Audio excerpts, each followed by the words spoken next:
Hello, this is Sheridan Small, Director of Education here at Dumbarton House. Welcome to our Museums 101 short video series. This is an introduction to the interpretation of our period rooms. In this video, we will discuss how the textiles and wallpaper were researched and created. On the first floor of the museum, you can see period rooms. Rooms that are decorated to look similar to how they would have looked 200 years ago when a man named Joseph Nurse lived here from 1804 until 1813 with his wife Maria. Living with them were about 10 workers, some of whom were enslaved. Joseph was the first register of the treasury, which meant that he kept track of the government's money. As an important government official, he entertained powerful people like the President of the United States. These fancy decorations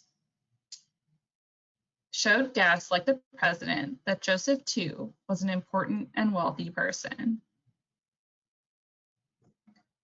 Wallpaper and fabric are fragile. They are made of organic material, meaning from living creatures like wood from trees, wool from sheep, and cotton from plants. Oxygen in the atmosphere slowly weakens organic materials, causing them to fall apart. Wallpaper and fabric are also destroyed by bugs, mold, and heat. Because of this, most museums have to recreate the wallpaper and textiles to show what these rooms would have looked like in the past. A lot of research and work goes into making the fabric and textiles look as authentic as possible, just as they would have looked 200 years ago. To do that, we use primary sources like letters and designs and methods that would have been used in the past. Primary sources like wallpaper catalogs tell us the designs and prices of wallpaper available to Joseph Nurse, just like today's magazines could tell a historian 200 years from now what people were buying and for how much. Joseph Nurse kept careful records of how much money he spent, so we can use those records to match the money he spent with the wallpaper available to him. We know that Joseph paid $52.12 to buy wallpaper from Philadelphia for 4 rooms in 1804. Buying wallpaper that was made in America was a bit cheaper than importing wallpaper from Europe across the ocean. We know through historic paint analysis that the earliest layer on the wall of the lower passage or hallway was indeed wallpaper. 200 years ago, people wrote about what was considered stylish, similar to fashion blogs and Instagram posts today, so we know what men like Joseph were expected to have in their homes. That helps us pick a design as well. Joseph's daughter also knew what was stylish. She wrote, "I dare say I can get papers as handsome as the light or buff light papers with dark bordering, at present the prevailing fashion. The effect is very pretty and they have the advantage of lighting remarkably well." Lastly, we look at fragments of wallpaper that survived the centuries to get the exact design. This piece of wallpaper was made in 1825.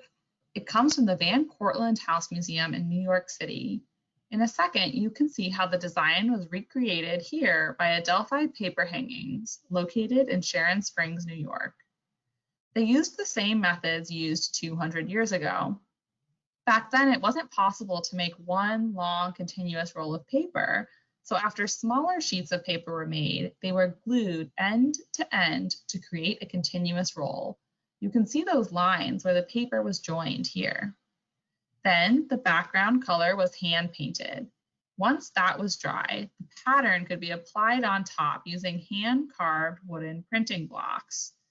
A separate block is used for each color of the pattern. Just like a stamp, after paint is applied to the block, then the block is pressed to the paper. In between colors, the paper would be hung to dry to avoid any smearing. Here's an example of a wooden printing block with the wallpaper it was used to create. See how much carving can go into creating each little flower? Lots of research goes into making our carpets too, which were made using patterns and methods from 200 years ago. In the dining room, the Brussels carpet is historically accurate, copied by the historic London firm Grosvenor Wilton Company from a pattern they own from 1812.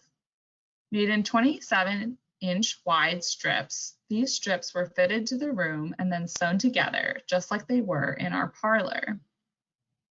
In the parlor, the carpet is an original 1800 pattern found in the archives of the same Grosvenor Wilton Company.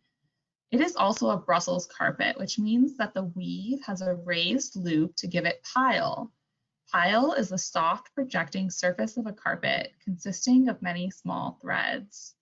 There are many, many period patterns for Brussels carpeting to choose from. This specific pattern was selected for several reasons. First, it is very neoclassical in nature, meaning it borrowed styles from classical Greece and Rome, such as using columns and geometric patterns. This was a popular style in the Federal period when Joseph bought his carpet. Second, we know that Joseph Nurse asked his son to purchase a lamp in the Egyptian style, showing that Joseph knew about the latest fashions and wanted to have them. This style of carpet was popular in London when he bought his own carpet. Lastly, Joseph purchased his carpet in England, and we did the same using the Grosvenor Wilton Company and their pattern. This Venetian carpet on our stairs was designed by Silas Burton, an American weaver of the late 1800s. A Venetian carpet is a striped flat weave, meaning a repeat of one over, one under, a typical basket weave, as some call it. This one was woven with linen and wool by Eaton Hill Textile Works in Vermont. Silas Burton's pattern book listed the colors and thread count for the pattern, but there were still questions about what those colors actually looked like matched to the color names Silas Burton wrote. Eaton Hill used an original dyer's sample book from the same period as Dumbarton House, located in a collection of the Metropolitan Museum of Art. This book shows swatches of textiles dyed to various colors and labeled with the colors' names. Dumbarton House and Eaton Hill were able to match colors to this book and therefore able to choose authentic colors. Eaton Hill hand-dyed the colors and used an 18th century loom to weave the carpet. After several weeks of weaving, all by hand, the carpet was installed using almost the same tools that would have been used 200 years ago. We used similar techniques to recreate the fabric on chairs and couches. For example, in 2004, this sofa was shipped to Salem, Massachusetts, where the old fabric and springs were removed. During this process, a fragment of the original 18th century yellow wool fabric was discovered. Reproduction fabric was made by hand in Ireland and Scotland using original 18th century tools and this tiny original fragment as a model. We hope you are able to stop by Dumbarton House soon to check out all of our wallpaper and textiles in person.